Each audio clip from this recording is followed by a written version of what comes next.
Jessie, kyk julle, dis weer Chantal by Rietpan Ingenieurswerke Lichtenburg. Ons is on the roll vandag. Ek kan net nie ophou video's neem nie, want ons is net te besig.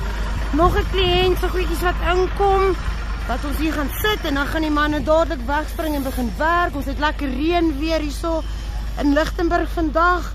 So ja, ek nooi julle almal uit weer eens. Boere in die distrik, kom, maak 'n draai hier by ons, kom gesels met ons. Ons kan enigiets vir julle doen. Dankie aan almal wat my video's kyk, share dit vir my met soveel mense moontlik. Kom sê hallo hier by Rietpan Ingenieurswerke 162 Mbeki Drive, Lichtenburg.